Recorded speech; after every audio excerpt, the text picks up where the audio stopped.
Goeiemôre. Ek hoop en ek vertrou dit gaan met jou goed.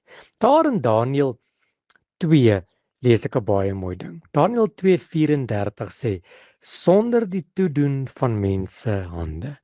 Ek dink jy ken hierdie gedeelte.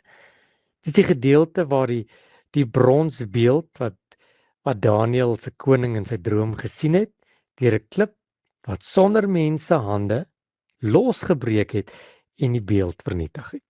Ek het al 'n paar keer oor hierdie sinsnede gepreek, maar vanmôre toe ek dit lees, toe dink ek, "Sjoe, iemand moet vanmôre hoor." Die Here sê dat sonder die toedoen van mense hande gaan 'n wonderwerk gebeur. Waarvan praat ek vanmôre? Dit is so maklik om op mense te vertrou. Dit is so maklik om ons hoop op mense te sit. Om te dink, "Sjoe, mense of instansies of maatskappye of regerings of munisipaliteite of die bank of so kan ek aangaan, gaan ons help." Maar hierdie probleem waarmee jy nou sit, kan dalk 'n probleem wees wat net die Here alleen kan hanteer. Net die Here alleen kan oplos. Daarom wil ek vanmôre vir jou moed gee dat die Bybel sê sonder die toedoen van mense hande. Die Here wil hê dat ek en jy totaal en al op hom moet vertrou.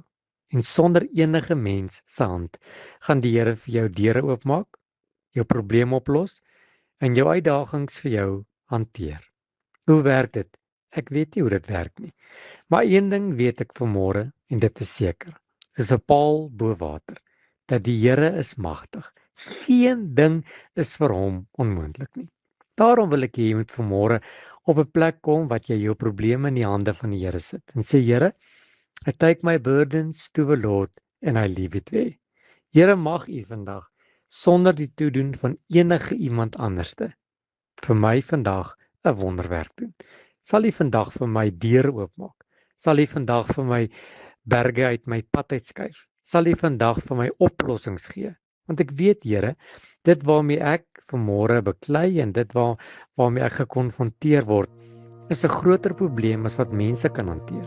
En ek vra, Here, dat U dit vir my sal oplos. Dankie dat ek vanmôre kan weet dat ek my probleme in 'n groot God se hand kan sit. Dieselfde hande wat die spykers deurboor het, dieselfde hande waarin my naam gegraveer is. En dankie dat ek weet, Here, ek behoort aan Jesus. Amen.